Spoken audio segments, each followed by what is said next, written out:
Hello and welcome to the 14th video of my Left 4 Dead 2 mapping tutorial series. We're nearing the end of our journey. Today we'll be going over finales and how to create them. There are three types of finales that Left 4 Dead 2 comes with: holdouts, gauntlets, and scavenges. Holdouts require the survivors to fight in an arena until the rescue vehicle arrives. Gauntlets require the survivors to run and fight all the way to the rescue vehicle. Scavenges require the survivors to collect and fill up something with gas cans to escape.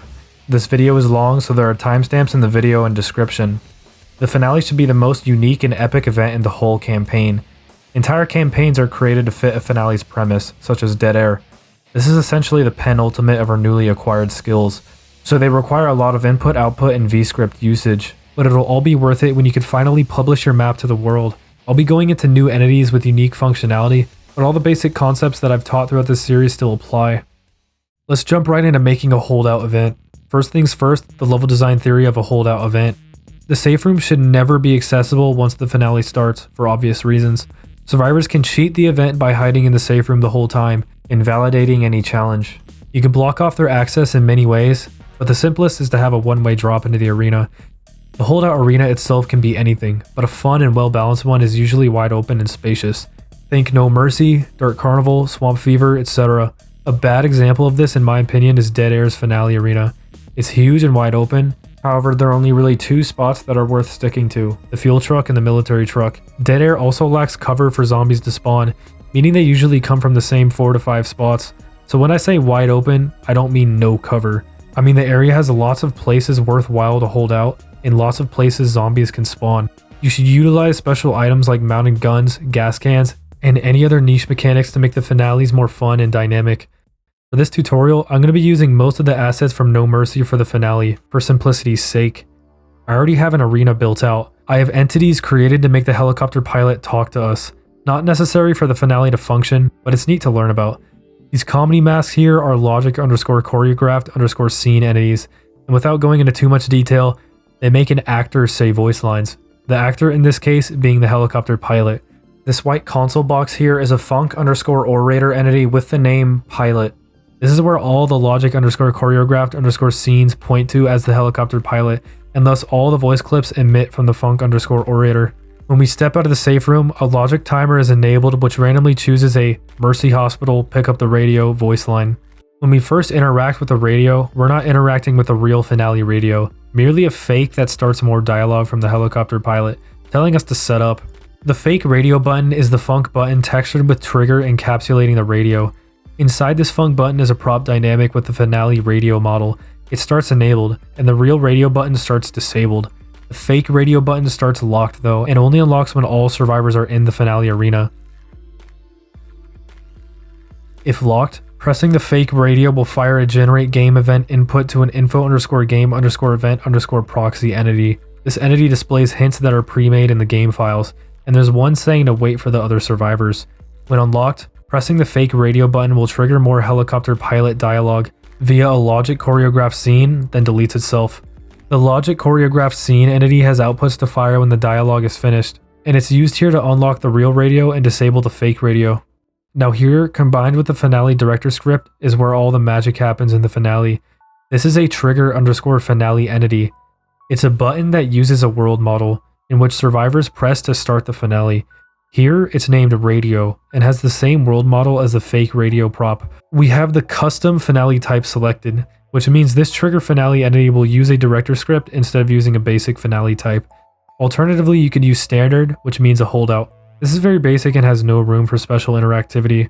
It spawns 2 horde waves, a tank, another 2 hordes, another tank, and then ends the finale. With a director script, you can customize everything like we've learned before in this series. In the description is a link to the Valve Developer Community Wiki page going over custom finales. It has all the decrypted scripts for all the default maps finales. Because my demonstration Holdout Finale is based on No Mercy, I'll just copy and paste the contents of it into my own script. In your Left 4 Dead 2/Left 4 Dead 2/scripts/vscripts folder, make a new text file and change the file extension to .nut. Next, make the name of the script the name of your map file plus _finale at the end of it. My map file is called tutorial_finale_holdout, so my script name will be tutorial_finale_holdout_finale. Next, open it up in any plaintext editor and paste the contents of the finale script from the wiki into here. I'll change the message line so it fits our map. This script is similar to the mini finale script we learned in part 10 of this series. There are 8 stages in this finale, and each stage type is defined by what is set in the A_custom finale lines. Stage 1 is a panic event, which spawns commons, and there's 2 of them because A_custom finale value 1 is set to 2. Stage 2 is a delay stage. The value for this delay is actually a variable called stage delay. What is stored in this variable is determined by the game mode we're playing the map in. If game mode equals co-op or realism, stage delay equals 5 or 5 seconds. If game mode equals versus, stage delay equals 10 or 10 seconds. Stage 3 is a tank stage with 1 tank. The rest is self-explanatory. You can change up the values for these stages or even add more stages if you want. Stage 5 has a new thing called A_custom finale music 5, which plays this game sound when the stage is reached. Below all the stages are the director options we're familiar with. No Mercy's helicopter pilot talks on every delay stage, and this functionality is done through this vscript. This function, onBegin custom finale stage, is called whenever the stage of the finale changes. Here it's used to make the helicopter pilot talk to the survivors. This if statement checks to see if the stage type is 2 or delay. If true, it sends a speak response concept input to the func_orator entity named pilot that we went over earlier, thus producing some dialogue. Unfortunately, dialogue is cryptic and hard-coded with the game, so if you were trying to do something similar to this with your own custom dialogue, it's best to use multiple if statements that check for the current stage number, which then fire ambient_generic entities within your map. The No Mercy finale script lowers the amount of zombies that spawn. I'll be erasing these director options so that the normal amount of zombies spawn. With our director script in place and correctly named, the trigger_finale will start it automatically. No further action is required from us. There's only one output that fires when the trigger finale is pressed, and all that does is make the helicopter pilot talk. So, we got all the action of the finale covered with the director script. How do we call the rescue vehicle over when it's done? Well, it's the only other output I have in the trigger finale entity, called finale escape started. This output fires when the finale script finishes its last stage. We use it to call over the rescue vehicle, triggering a logic relay entity called chopper land relay. This relay holds all the logic that makes the helicopter model land, among other things. Rescue vehicles are merely prop dynamics, nothing special. The No Mercy helicopter model, called news_helicopter_hover anim, yes, it's spelled incorrectly, has animations for landing, idling, and taking off. So when this relay is triggered, there are outputs to enable the helicopter prop, then make it use the landing animation. Set default animation is also present here to make the helicopter stay idle in the air when it finishes the landing animation. Then, after 18 seconds, which is roughly when the landing animation ends, there are 2 outputs to enable some funk brushes with clipping and no-draw textures, so that players can stand inside and projectiles collide with the helicopter.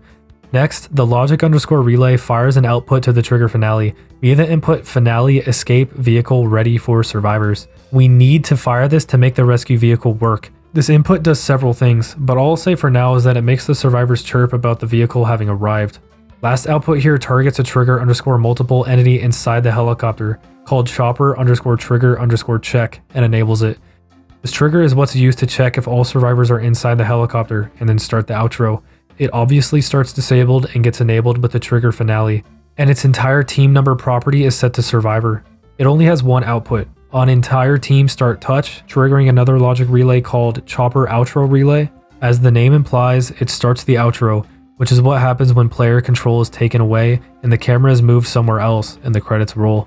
There are a lot of entities associated with the outro, I'll just list them all out.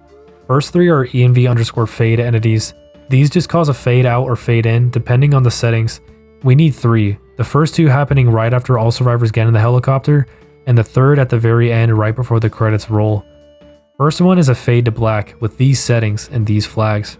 It also has an output onBegin fade, which fires right when the env_fade is told to fade, targeting the second env_fade via the input fade with a delay of 0.3 seconds. The second env fade has these settings and these flags. The flag fade from is checked because the first env fade will have the screen black. We need to fade from black to clear vision. The third env fade has these settings and these flags. Next outro entity down the line is a point_view_control_multiplayer entity. This is the camera entity that will take control of the player's view when the outro relay is triggered. It's named outro_camera and has these settings. Next entity is an info game event proxy entity named Hint Disabler. We used another one of these here with the fake finale button to generate a hint saying to wait for the other survivors. With the name of the event to generate property set to game instructor underscore no draw, it will end any hints that may be active. Last one is an EMV underscore outro underscore stats entity, which makes the credits roll at the end. I lied, there's actually one more entity we need to utilize for the outro, that being the info underscore survivor underscore position entities. When the outro happens and the helicopter flies away, the survivors need to be teleported away as well. Make a small box outside of the map, far from the safe room, with 4 info underscore survivor underscore position entities inside of it, like so. They should all be named something 1 to 4, with their order settings being adjusted to match. Now, finally, let's get into the outro logic relay, the thing that will be handling all the aforementioned entities' logic. First, there's an output telling the info game event proxy named Hint Disabler to start. Remember, all this does is end any hints that may be active on the screen. Next, we parent the outro camera to the helicopter model with a set parent input. Parented objects or children follow the origin's position of their parent entities. Next, the first fade entity starts to fade. Now, when we parented the camera, we don't want it to follow the origin of the helicopter model because all the model does is play an animation. The actual position of it within the game doesn't move. The result of this is that the camera will not pan out and move as seen in No Mercy. It will instead stay static in a random spot. We can fix that by firing an output to the camera via the input set parent attachment with a parameter of camera underscore point. Camera underscore point is an attachment within the helicopter model itself, and making the camera parented to the attachment rather than the whole model itself will make it follow that attachment and thus move. Put a delay on this set parent attachment input. Without it, the game will get confused and it likely won't work. Next is an output targeting the trigger underscore finale with the input finale escape force survivor positions with a delay of 0.2. This will teleport the survivors to the info survivor position entities that we previously made. Next output targets the helicopter model, telling it to animate with a takeoff animation with a delay of 0.2. Next output enables the point view control multiplayer entity with a delay of 0.3. With a delay of 0.5, the 2 funk brush entities used for clipping are disabled. After 10 seconds, the trigger finale entity is triggered once more via the input finale escape finished. This will start the credits music. After 14 seconds, the last fade entity starts, and a second later, the env underscore outro underscore stats entity is targeted, telling it to roll the credits. That's it. We still have to do a couple more things with our Navmesh before the map is ready and functional. We need to make nav areas within the inside floors of the helicopter. To do this, we need to make some temporary brushes around the floor of the helicopter. I'll make a brush for the floor of the inside, and then a slope brush connecting the landing gear with the inside. Compile and load the level. I'm assuming you already have the Navmesh for the finale made, excluding the inside of the rescue vehicle. If not, make one. If you need help, check out video 4 in this series. In that, I teach all about Navmeshes. Come back when you're finished. With the fully made Navmesh, we need to mark the whole holdout arena with the finale attribute. This dictates where and where not infected can spawn. Make sure all the areas survivors can access are marked, along with all the areas you want for infected to spawn. For my map, everything past this one-way drop will be marked with finale. Type in nav edit 1, z debug 1, and select everything you want to mark with nav add to selected set or nav select radius. Deselect everything you don't want to be marked with nav remove from selected set, then type in mark finale to give it the attribute. Over those temporary brushes, make new nav areas for them with nav begin area and nav end area. It's possible to make sloped nav areas with the nav underscore splice command. At the bottom of the slope, I'll make a new nav area, extending out into the air. With the nav area meant for the inside of the helicopter selected, point your cursor at the floating nav area and type in nav underscore splice. This creates a sloped nav mesh. Delete the floating nav area. Now mark the nav areas meant for the rescue vehicle with both the finale and rescue underscore vehicle attributes. The rescue underscore vehicle attribute disables any nav areas marked with it until the trigger underscore finale entity is given the finale escape vehicle ready for survivors input. Lastly, connect entrance nav areas to the rest of the map with nav connect.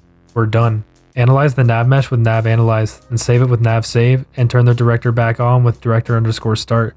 Back in Hammer, delete those 2 temporary brushes and recompile. The finale should now work.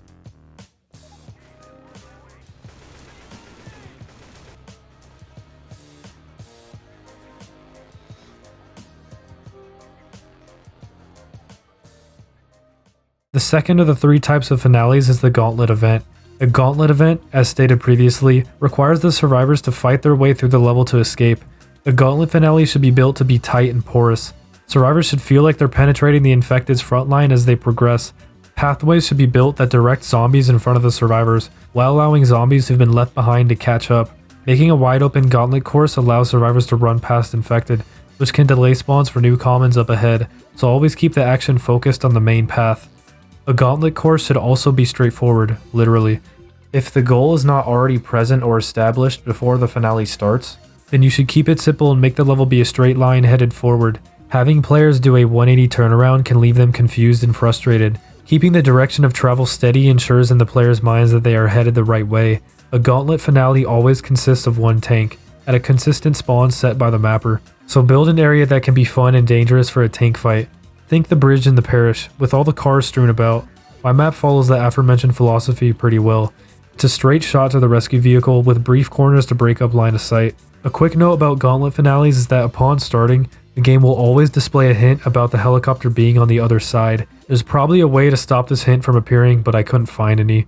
Keep it in mind if you plan to use a different rescue vehicle. Unlike the Holdout event, which I pretty much copied and pasted the whole setup from No Mercy, here I just made it from scratch. Over here is a prop dynamic, and underneath that is the Trigger_Finale entity, the entity that survivors press to start the finale. It's named Finale Button, and has the Gauntlet Finale type selected.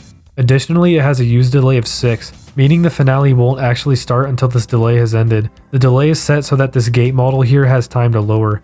In the outputs for the Trigger_Finale, all of these outputs use the output uStart, meaning it fires when the Trigger Finale is pressed. First output animates the gate model, second plays an accompanying ambient generic entity. There's another output to animate the prop dynamic that covers the Trigger Finale to represent the button being pressed. This is necessary because the Trigger Finale entity has no support for animations.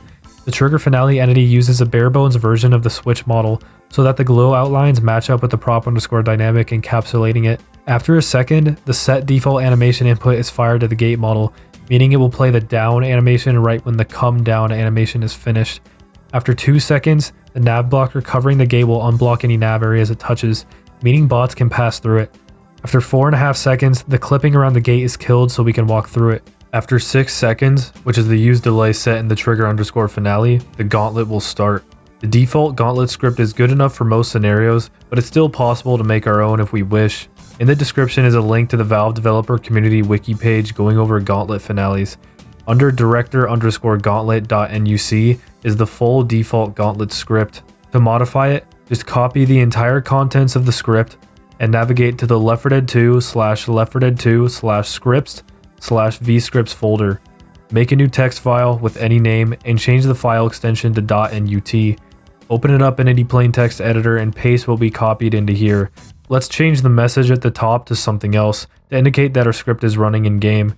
If you want to add any options here, part 10 in this series goes over vscripts and commonly used director options.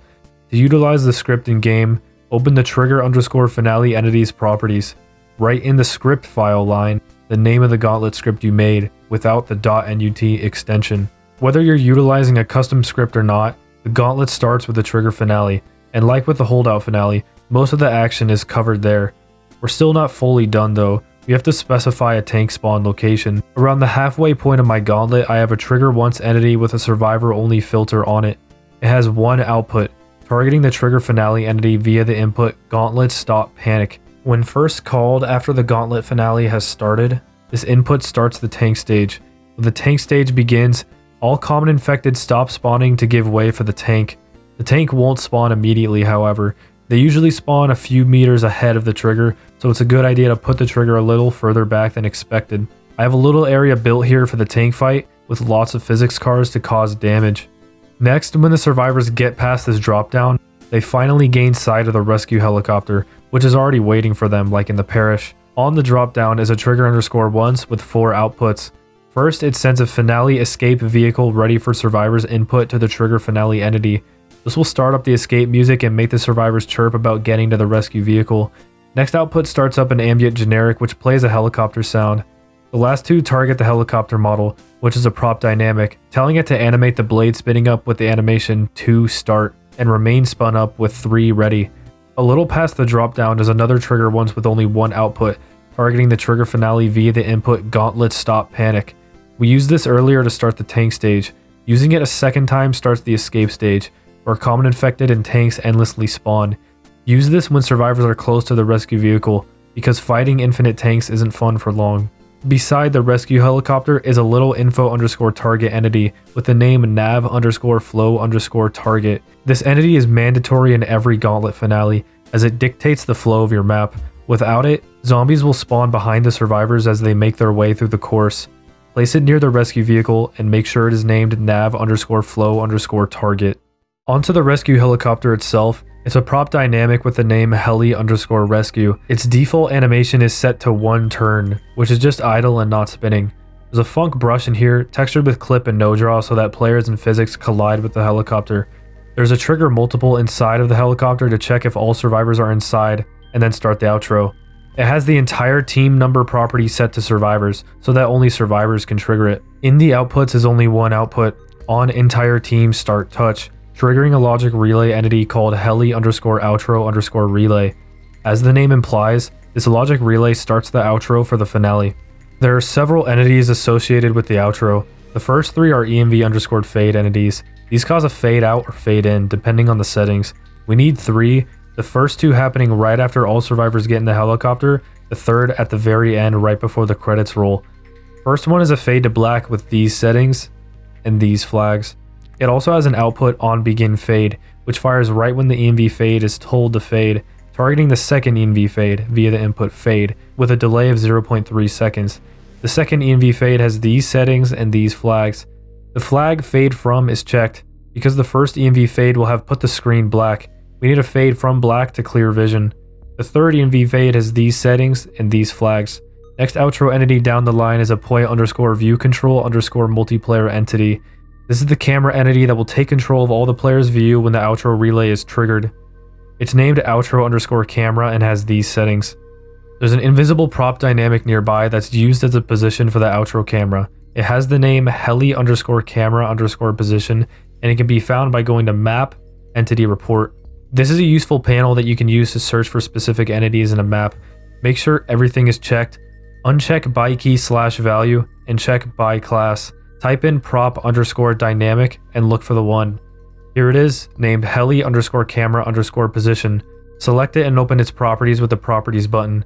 As I said previously, all this prop dynamic is used for is a position for the outro camera. It's completely invisible, which is why we use the entity report to locate it. It has the world model C5_camera_n.mdl, which is the same one used in the parish. We want the camera to be enabled. We'll start an animation with this prop dynamic and parent the camera to the prop.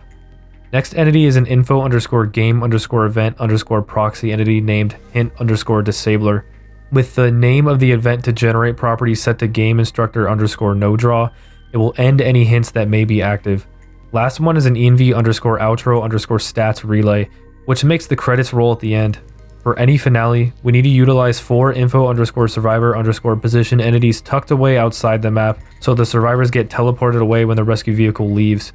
Make a small box outside of the map, far from the safe room, with 4 info_survivor_position entities inside of it, like so. They should all be named something 1 to 4, with their order settings being adjusted to match. Now let's check out all of the outputs for the outro logic relay. First, there's an output telling the info game event proxy named hint_disabler to start. Remember, all this does is end any hints that may be active on the screen. Next output tells the first EMV fade to start. Third output here targets the invisible prop dynamic used for the outro camera, called heli_camera_position. It's given the input set animation, with a parameter override of cam_anim_1, which is an animation the prop dynamics model has. Next output parents the outro camera entity to the prop dynamic. Following that is a second output to parent the camera to an attachment on the prop dynamic called camera_joint. We do this because when parenting an object, the child will follow the origin of its parent, not the model that's being animated. The origin of the prop dynamic doesn't move the entire time, so the camera won't move as expected.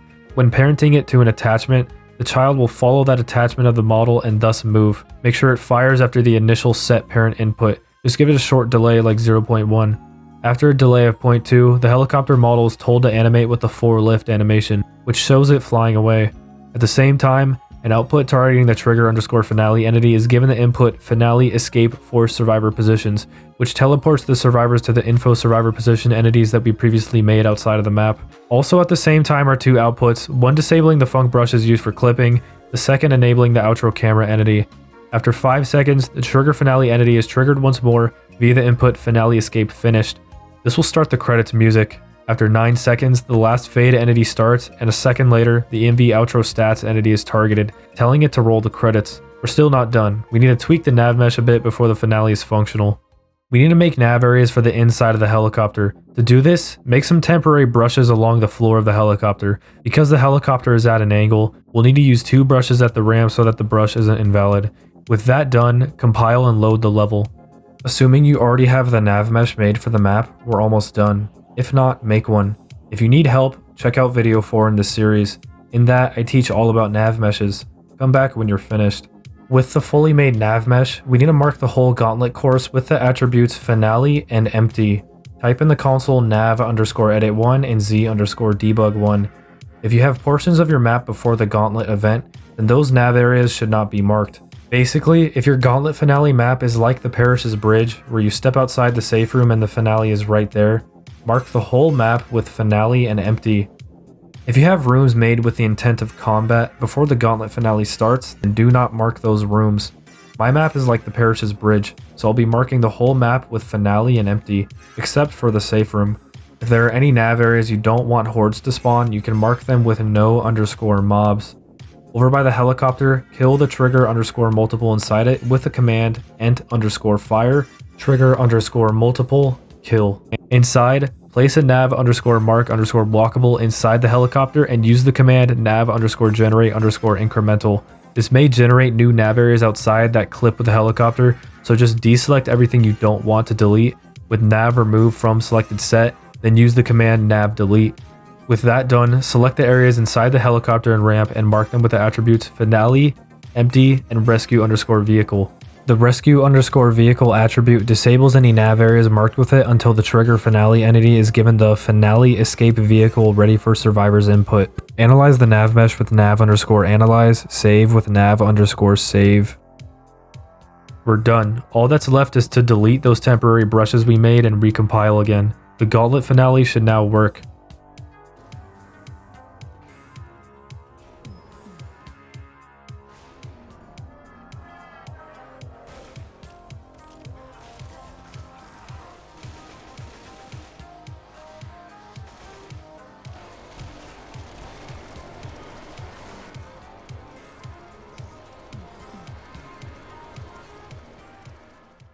Last finale type we'll go over is the Scavenge Finale, and it's the most complex finale type that there is, but I'll do my best to guide you through it. A Scavenge Finale requires the survivors to collect and pour a certain amount of gas cans into something to escape. It utilizes V-scripts to function and cannot function without them. You may have noticed in the 2 original maps that utilize Scavenge Finales, that being Dead Setter's Atrium and the Passing's Port, that survivors go down an elevator to start the finale. This is to prevent them from finding out where the gas cans are before they start the finale. In this tutorial, we'll also be using an elevator to start the finale. If you don't know how to make one, watch the 12th video in the series where I go over how to make one. The arena itself should be big, to make dragging around gas cans dangerous. The arena should also lack a central holdout spot. Out of the 2 original Scavenge Finales, I believe Dead Setter's Atrium did it a lot better, for one reason. You're able to toss down the gas cans from the floors above to the bottom, which significantly makes things more interesting and less frustrating. It's less of a chore to collect the cans. You should coordinate with teammates at the bottom to collect all the dropped cans. The Passing's Port has cans scattered everywhere around the map, and because everything is level, you must carry them all back to the generator on foot. It's difficult, which is good, but it also crosses the line of frustration, so when making a Scavenge map, keep this in mind. I already have an arena built out for Scavenge. The premise: survivors must fill up a howitzer gun with gas cans so they can blow up the barricade and make it to the helicopter on the other side. I know it makes no sense, but that's what I came up with and I'm rolling with it. The weird thing with Scavenge Finales is triggering the finale to start. We use an entity called trigger_finale, which is an interactable prop that starts the finale. This stack of logs over here is the trigger_finale entity. In the other finale types, you use this entity as a button to press to start the finale, but because we're using an elevator to start it, we have to disguise it somewhere in the map. When disguising it, it must be within the actual finale arena, reachable by the survivors. Otherwise, the finale won't work. So I just made the world model a stack of logs and put it along this wall. Easy. In the properties for the Trigger Finale, it's simply named Trigger underscore Finale. It's using the log pile model, and the Finale type is set to Scavenge. To trigger the Finale to start, there's an output in the func underscore elevator entity on reach bottom, targeting the Trigger Finale via the input force Finale start with a delay of 3 seconds. This starts the Finale right when the doors of the elevator open. Like I said previously, Scavenge Finales run entirely on vscripts. In the description is a link to the Valve developer community wiki page going over Scavenge Finales. Scroll down to see 3 vscripts written out. We'll be taking all 3 to use in our map. Copy the entire contents of the c1m4 underscore atrium.nut script and navigate to the Left 4 Dead 2 /Left 4 Dead 2 /scripts /vscripts folder. Make a new text file with an appropriate name and change the file extension to .nut. Open it up in any plain text editor and paste what was copied into here. Do the same for c1m4 underscore atrium underscore finale.nut, but name it the name of your map file plus underscore finale at the end of it. My map file is called tutorial underscore finale underscore scavenge, so my script name will be tutorial underscore finale underscore scavenge underscore finale. Copy the c1m4 underscore delay.nut into your own script with any name. You should now have 3 new scripts. Now open the first one we copied, which was c1m4 underscore atrium. Change the message at the top to something different so we know it's loaded in. This script dictates how many gas cans are needed to finish the finale. You can change it here. If the map is played in single player, then the required cans will be 8. Every other game mode will be 13. Next, open the script name with your map plus underscore finale at the end. Again, change the message at the top to something different. Press Ctrl plus F to bring up the find menu in Notepad.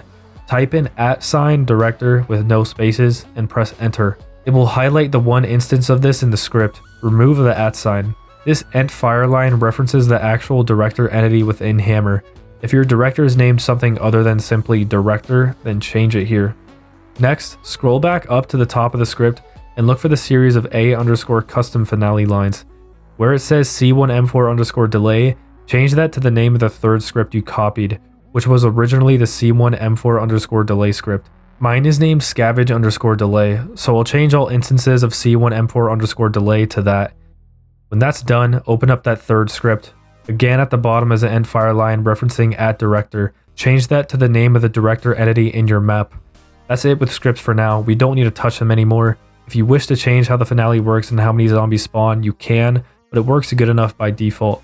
Back in our map, we have 3 logic timer entities. Name the first one timer underscore delay underscore end. Set start disable to yes, set use random time to yes, and set both minimum and maximum time intervals to 1. In the outputs, make an output on timer. Target the director entity via the input run script code. Copy this very long thing into the parameter override line, like so. What this does is call a function within the vscripts running the Scavenge Finale. In the second logic timer, name it timer underscore delay underscore abort. Set start disable to yes, set use random time to yes, set both minimum and maximum time intervals to 1. In the outputs, make an output on timer, target the director via the input run script code. Again, copy this very long thing into the parameter override line. In the 3rd logic timer, name it timer underscore threshold, set start disable to yes, and set refire interval to 15. Make an output on timer, target the director via the input run script code. Copy again this really long thing into the parameter override line. So, what are all these timers? In between horde waves, a delay is started that allows survivors to safely collect cans. The scripts that use these entities determine how long the delay is and when to end it. Next to the timers is an entity called game underscore scavenge underscore progress underscore display. Name it progress underscore display and set the max value to 1.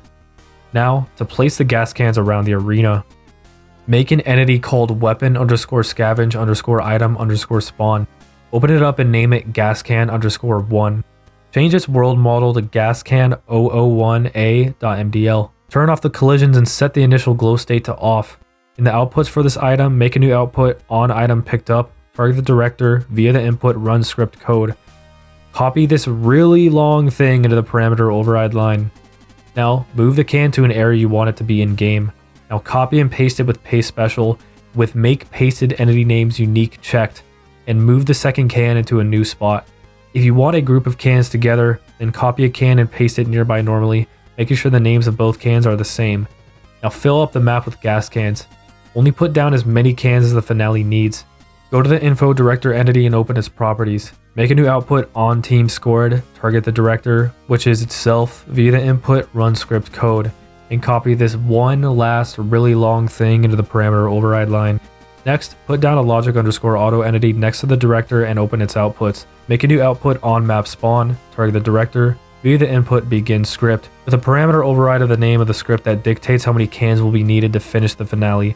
Now in all the official Scavenge finales, while going down the elevator, the gas cans and nozzle glows. We can do this too.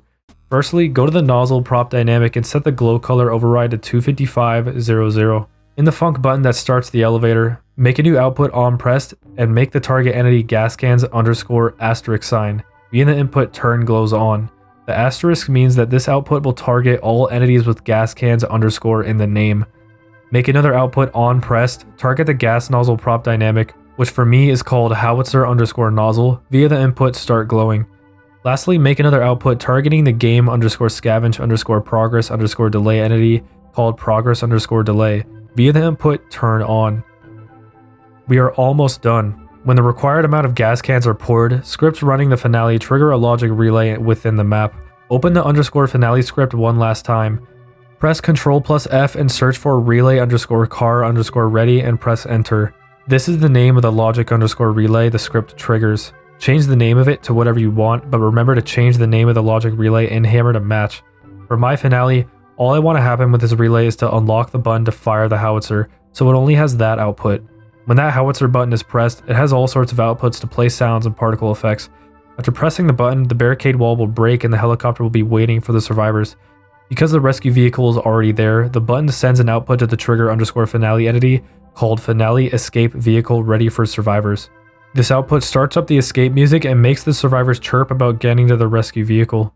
On the rescue helicopter itself, it's just a prop dynamic with the name heli underscore rescue. Its default animation is set to 1 turn, which is just idle and not spinning, but by the time we reach the helicopter in game, it'll be spun up thanks to the howitzer button. There's a func brush in here, textured with clips so that players in physics collide with the helicopter smoothly.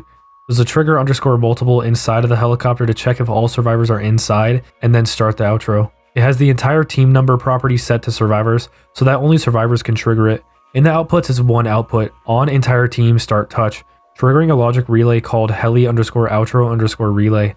As the name implies, this logic relay starts the outro for the finale. As with any finale, there are several entities associated with the outro. Same as before, the first 3 are env underscore fade entities. These cause a fade out or fade in, depending on the settings. We need 3, the first 2 happening right after all survivors get in the helicopter, the third at the very end right before the credits roll. First one is a fade to black with these settings and these flags. It also has an output on begin fade, which fires right when the env underscore fade is told to fade, targeting the second env fade, via the input fade, with a delay of 0.3 seconds. The second env fade has these settings and these flags. The flag fade from is checked because the first env fade will have put the screen black. We need a fade from black to clear vision. The third env fade has these settings and these flags. Next outro entity down the line is a point underscore view control underscore multiplayer entity. This is the camera entity that will take control of all the players' view when the outro relay is triggered. It's named outro underscore camera and has these settings. There's an invisible prop dynamic nearby that's used as the position for the outro camera. It has the name heli underscore camera underscore position, and it can be found by going to map, entity report. This is a useful panel that you could use to search for specific entities in a map. Make sure everything is checked, uncheck by key / value, and check by class. Type in prop underscore dynamic and look for the one. Here it is, named heli underscore camera underscore position. Select it and open its properties with the properties button. As I said previously, all this prop dynamic is used for is a position for the outro camera. It's completely invisible, which is why we use the entity report to locate it.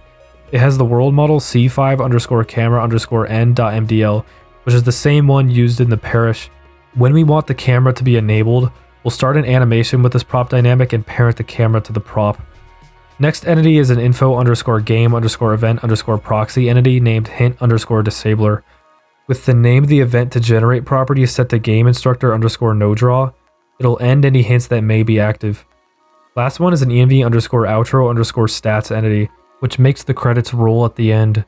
And again, for any finale, we need to utilize 4 info underscore survivor underscore position entities tucked away outside of the map, so the survivors get teleported away when the helicopter flies away. Make a small box outside of the map, far from the safe room, with 4 info_survivor_position entities inside of it, like so. They should all be named something 1 to 4, with their order settings being adjusted to match. Now, let's check out all the outputs for the outro logic relay. First output tells the ENV fade to start. Next output tells the info game event proxy named hint_disabler to start. Remember, all this does is end any hints that may be active on the screen.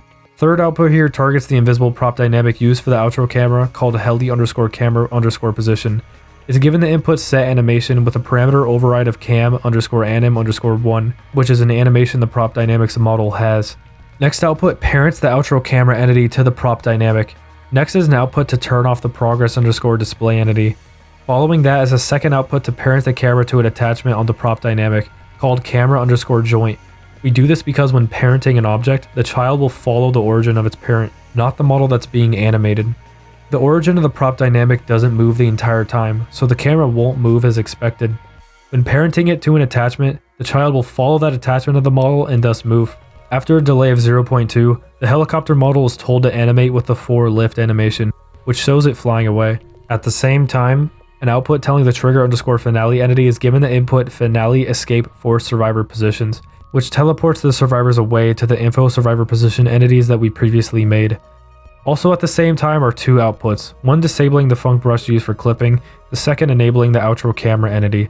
After 5 seconds, the trigger_finale entity is triggered once more via the input finale escape finished. This will start the credits music.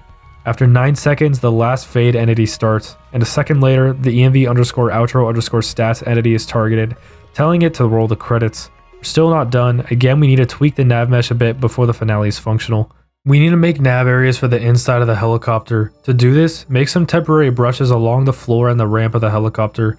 With that done, compile and load the level. Assuming you already have the Navmesh made for the map, we're almost done. If not, make one. If you need help, check out video 4 in this series. In that, I teach all about Navmeshes. Come back when you're finished. With the fully made Navmesh, we need to mark the whole finale arena with the finale attribute. If you have portions of your map before the Scavenge Finale, then those nav areas should not be marked. Basically, if your Scavenge Finale map is like the passings port, where you step outside the safe room and the finale is right there, mark the whole map with finale. If you have rooms made with the intent of combat before the actual Scavenge Finale starts, like Dead Center's atrium, then do not mark those rooms. My map is like the passings port, so I'll be marking the whole map with finale, except for the safe room. Inside the helicopter, place a nav_mark_walkable and use the command nav_generate_incremental. This may generate new nav areas outside that clip with the helicopter, so just deselect everything you don't want to delete with nav remove from selected set, then use the command nav delete. With all that done, select the areas inside the helicopter and ramp, and then mark them with the attributes finale and rescue_vehicle. The rescue_vehicle attribute disables any nav areas marked with it until the trigger finale entity is given the input finale escape vehicle ready for survivors. Analyze the Navmesh with nav_analyze, save with nav_save, and turn the director back on with director_start. We're done. All that's left is to delete those temporary brushes we made and recompile. Scavenge Finale should now work.